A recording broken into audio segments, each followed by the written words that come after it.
अस्सलाम वालेकुम। वालेकुम सलाम सर, की हाल है? कुदरतुल्लाह गल कर रहा जी चंगा मंगा बिस्मिल्लाह जी। चंगा मंगा वाले हो, ठीक हो? ਤੁਹਾਡੇ ਦਮ ਦੀਆਂ ਖੈਰਾਂ ਸਰ। ਅੱਛਾ ਕੁਦਰਤੁल्लाह ਸਾਹਿਬ, ਮੈਨੂੰ ਇਹ ਦੱਸੋ, ਛਾਂਗੇ ਮਾਂਗੇ ਦਾ ਜੰਗਲ ਘਟਿਆ ਹੈ ਕਿ ਵਧਿਆ ਹੈ?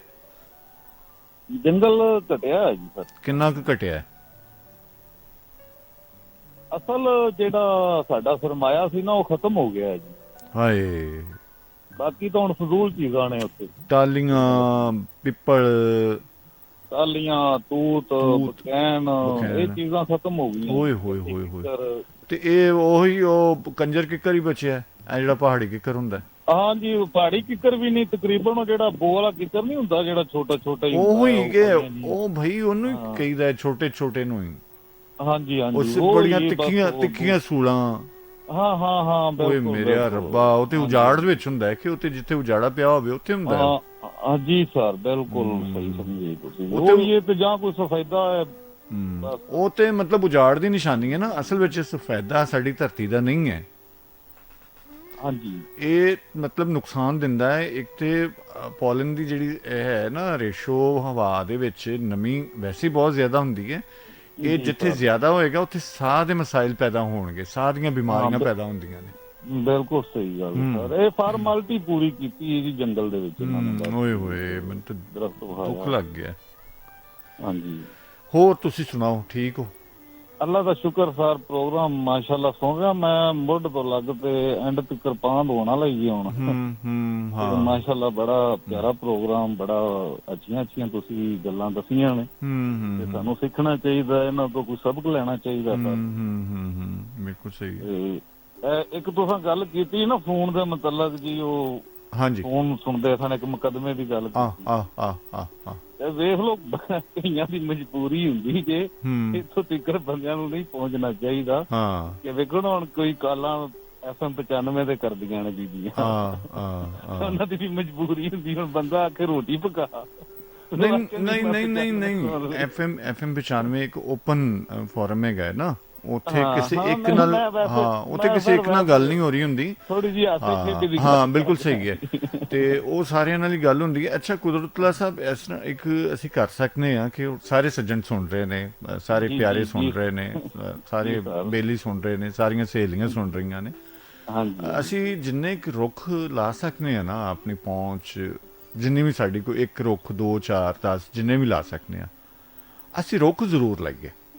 ਸਰ, ਮੈਂ ਤੁਹਾਡੇ ਉਹ ਕਿਵੇਂ ਇੰਗਲਿਸ਼ ਤਾਂ ਮੈਨੂੰ ਆਉਂਦੇ ਨਹੀਂ ਆਉਂਦੇ ਨੇ, ਤਬਸਮ ਨਾਲ ਕਿ ਤਮਸਮ ਨਾਲ ਤੁਹਾਡੇ FM 95 ਦੇ ਤੁਸੀਂ ਮਾਸ਼ਾਅੱਲਾ ਅੱਛੀ ਬਿਊਰੋਕ੍ਰੇਸੀ 'ਚ ਵੀ ਤੁਹਾਡਾ ਤਲਕ ਵਾਸਤਾ ਹੈ। ਮੈਂ ਇੱਕ ਗੱਲ ਕਰਨਾ ਚਾਹਣਾ ਕਿ ਕਿਸੇ ਆਲਾ ਹੁਕਮਰਾਨ ਤੀਕਰ ਮਹਿਕਮੇ ਜੰਗਲਾਤ ਦੇ ਕੋਈ ਬੰਦੇ ਨੇ ਜਾਂ ਕੋਈ ਮਿਨਿਸਟਰ ਹੈ ਜਾਂ ਕਿਸੇ ਕਿਸਮ ਦਾ ਵੀ ਹੈ ਨਾ ਜੀ, ਇਹ ਜਿਹੜੇ ਸਰ ਸਾਡੀਆਂ ਅੱਗੇ ਨਹਿਰਾਂ ਤੇ ਸੜਕਾਂ ਸਨ ਨਾ, ਰੋਡ, ਹਾਂਜੀ ਇਹ ਬਿਲਕੁਲ ਖਾਲੀ ਹੋ ਗਏ ਨੇ ਦਰਖਤਾਂ ਤੋਂ। ਹਾਂ, ਇੱਥੇ ਬਹੁਤ ਰੁੱਖ ਸਨ ਔਰ ਇੱਥੇ ਰੁੱਖ ਬਲਕਿ ਤੇਜ਼ੀ ਨਾਲ ਵੱਧਦੇ ਨੇ, ਉਹਨਾਂ ਨੂੰ ਖੁਰਾਕ ਬੜੀ ਅੱਛੀ ਮਿਲਦੀ ਹੈ।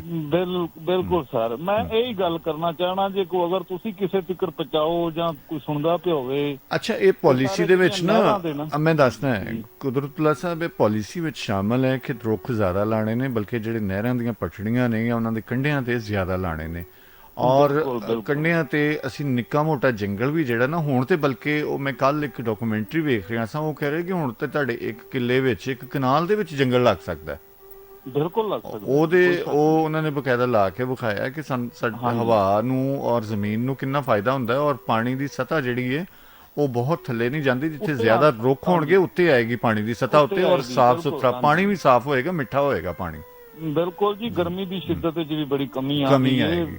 ਆਬੋ ਹਵਾ ਵੀ ਬੜੀ ਸੋਹਣੀ, ਹਵਾ ਸਾਫ਼ ਹੋਏਗੀ, ਹਵਾ ਜ਼ਿਆਦਾ ਹੋਏਗੀ, ਆਕਸੀਜਨ ਜ਼ਿਆਦਾ ਹੋਏਗੀ। ਅਸੀਂ ਤਾਂ ਕੋਸ਼ਿਸ਼ ਕਰਨੇ ਆ ਜੀ, ਜ਼ਿਮੀਂਦਾਰਾਂ ਨੂੰ ਵੀ ਦੱਸੀਦਾ ਹੈ ਵੀ ਤੁਸੀਂ ਜਿਹੜੇ ਤੁਹਾਡੇ ਖਾਲ ਨੇ, ਬੰਨੇ ਨੇ, ਇਹ ਆਪਣਾ ਇੱਕ ਏਕੜ ਦੇ ਤੁਸੀਂ ਜਿਹੜੇ ਵਿੱਚ ਛੋਟੇ ਬੰਨੇ ਬਣਾਏ ਹੁੰਦੇ ਨੇ, ਉਹਨਾਂ ਤੇ ਵੀ ਦਰਖਤ 10-10 ਫੁੱਟ ਦੇ ਵਾਏ ਤੇ ਤਾਂ ਲਾਜ਼ਮੀ ਲਾਣਾ ਚਾਹੀਦਾ ਹੈ। ਤੇ ਅੱਛਾ, ਇਹ ਗੱਲ ਮੈਂ ਸੋਚ ਰਿਹਾ ਇਹਦੇ ਬਾਰੇ ਕੋਈ ਅਸੀਂ ਸੈਮੀਨਾਰ ਵੀ ਅਰੇਂਜ ਕਰਨੇ ਆ, ਬੁਲਾਉਂਦੇ ਆ। ਸੁਣਦੇ ਕਹਿੰਦੇ ਜਿਹੜੇ ਲੋਕ ਨੇ ਉਹਨਾਂ ਨੂੰ ਬੁਲਾਉਂਦੇ ਆ, ਲੇਕਿਨ ਅਸੀਂ ਆਪਣੀ ਸਤ੍ਹਾ, ਆਪਣੇ ਤਾਈਂ ਜਿਹੜਾ ਨਾ, ਜਿਵੇਂ ਅਸੀਂ ਆਪਣੇ ਆਪ ਨੂੰ ਬਦਲਣ ਦੀ ਕੋਸ਼ਿਸ਼ ਕਰਨੇ ਆ, ਬਜਾਏ ਨਿਜ਼ਾਮ ਨੂੰ ਬਦਲਣ ਦੇ ਅਸੀਂ ਕੋਸ਼ਿਸ਼ ਕਰੀਏ ਕਿ ਆਪਣੇ ਆਪ ਨੂੰ ਬਦਲੀਏ। ਆਪਣੇ ਆਪ 'ਚ ਬਦਲਾਅ ਲਿਆਈਏ। ਤੁਹਾਡੀ ਗੱਲ ਬਹੁਤ ਪਸੰਦ ਆਉਂਦੀ ਮੈਨੂੰ। ਮੈਂ ਯਕੀਨ ਕਰੋ ਮੇਰਾ ਟਾਰਗੇਟ ਹੁੰਦਾ ਜਦੋਂ ਮੈਂ ਕਿਤੇ ਜਾਣਾ ਆਣਾ ਨਾ, ਮੈਂ ਰੋਡ ਵੇਖਣਾ, ਮੈਂ ਖਾਲੇ ਬੰਨੇ ਵੇਖਣਾ, ਉਹ ਇੱਕ ਜਿਵੇਂ ਜ਼ੇਨ ਦੇ ਵਿੱਚ ਹੁੰਦੀ ਨਹੀਂ ਚੀਜ਼, ਹਾਂਜੀ ਹਾਂਜੀ, ਉਹ ਚੀਜ਼ ਨੂੰ ਮੱਦੇ ਨਜ਼ਰ ਰੱਖੀਦਾ ਕਿ ਯਾਰ ਇੱਥੇ ਇੰਨੇ ਦਰਖਤ ਲੱਗ ਸਕਦੇ ਨੇ। ਇੱਥੇ ਵੇਖੋ ਨਾ ਪਾਣੀ ਦੀ ਵੀ ਕੋਈ ਕਮੀ ਨਹੀਂ ਹੈਗੀ, ਇੱਥੇ ਦਰਖਤ ਨੂੰ ਹਿਫਾਜ਼ਤ ਵੀ ਹੋਵੇ ਦੀ, ਇੱਥੇ ਦਰਖਤ ਹੋਣਾ ਚਾਹੀਦਾ ਸੀ, ਕਿਉਂ ਨਹੀਂ ਹੋਇਆ? ਇੰਨਾ ਏਰੀਆ ਖਾਲੀ ਕਿਉਂ ਪਿਆ? ਇਹ ਤੁਹਾਡੀ ਗੱਲ ਆਂਗ ਨਾ, ਤੁਸੀਂ ਮੈਨੂੰ ਬੜਾ ਅੱਛਾ ਲੱਗਦਾ ਤੁਸੀਂ ਜਿਹੜਾ ਦਰਖਤਾਂ ਦੀ ਗੱਲ ਕਰਦੇ ਜੇ ਨਾ, ਜਦੋਂ ਮੈਂ ਚੰਗੇ ਮੰਗੇ ਵਾਲਾ ਸਾਫ ਕਰਕੇ ਗੱਲ ਕਰਨਾ, ਹਾਂਜੀ ਹਾਂਜੀ, ਤੇ ਮੈਨੂੰ ਬੜੀ ਖੁਸ਼ੀ ਹੁੰਦੀ ਤੁਹਾਡੀ ਗੱਲ ਸੁਣ ਕੇ ਕਿ ਤੁਸੀਂ ਇਸ ਨੂੰ ਮੱਦੇ ਨਜ਼ਰ ਰੱਖਦੇ ਜੇ, ਤੁਸੀਂ ਜ਼ਿਹਨ 'ਚ ਰੱਖਦੇ ਜੇ, ਤੁਹਾਨੂੰ ਇਸ ਚੀਜ਼ ਦਾ ਸ਼ਊਰ ਹੈ। ਤੇ ਬਹੁਤ ਅੱਛਾ ਲੱਗਦਾ ਸਰ ਤੁਸੀਂ ਜਦੋਂ ਮੇਰੇ ਨਾਲ ਸ਼ੇਅਰ ਕਰਦੇ ਜੇ ਨਾ ਜ਼ਖੀਰੇ ਦੇ ਮਤਲਬ। ਤੇ ਬਾਕੀ ਵੀ ਆਪਣੇ ਸੇਨ ਚ ਆਪਦੇ ਆਸੇ ਪਾਸੇ ਜਿੱਥੇ ਵੀ ਹੋਵੇ ਸਾਨੂੰ ਬਿਲਕੁਲ ਪੌਦਾ ਲਾਣਾ ਚਾਹੀਦਾ, ਬੂਟੇ ਲਾਣੇ ਚਾਹੀਦੇ, ਹਰਿਆਵਲ ਲਾਣੀ ਚਾਹੀਦੀ। ਜਿੰਨੀ ਜ਼ਿਆਦਾ ਹਰਿਆਲੀ ਹੋਏਗੀ ਉਹਨਾਂ ਸਾਡਾ ਮਾਹੌਲ ਸਾਫ਼ ਹੋਏਗਾ। ਮਾਹੌਲ ਸਾਫ਼, ਛੋਟੀ ਜੀ ਸਾਡੀ ਇੱਕ ਦੁਨੀਆ ਤੇ ਜੰਨਤ ਬਣ ਜਾਂਦੀ ਹੈ ਬਿਲਕੁਲ ਦਰਖਤਾਂ ਦੇ ਨਾਲ, ਤੇ ਬੜਾ ਖੂਬਸੂਰਤ ਲੱਗਦਾ ਹੈ। ਹਾਂ ਬਿਲਕੁਲ ਸਹੀ। ਤੇ ਆਉਣ ਵਾਲੀਆਂ ਨਸਲਾਂ ਤੇ ਬੜਾ, ਚਲੋ ਸਾਨੂੰ ਕੁਛ ਨਹੀਂ, ਹੁਣ ਅੱਗੇ ਆਉਣ ਵਾਲਾ ਜਿਹੜਾ ਕੋਈ 10-20 ਸਾਲ ਉਹਨਾਂ ਵਾਸਤੇ ਤਾਂ ਕੁਛ ਕਰ ਲਈਏ ਨਾ ਅਸੀਂ, ਉਹਨਾਂ ਵਾਸਤੇ ਜੋ ਕਰ ਸਕਨੇ ਕਰ ਲਈਏ ਜੀ। ਬਹੁਤ ਮਿਹਰਬਾਨੀ ਜੀ, ਬੜੀ ਮਿਹਰਬਾਨੀ ਯੂਸਫ ਸਾਹਿਬ, ਬਹੁਤ ਸ਼ੁਕਰੀਆ। ਅੱਲਾਹ ਹਾਫਿਜ਼।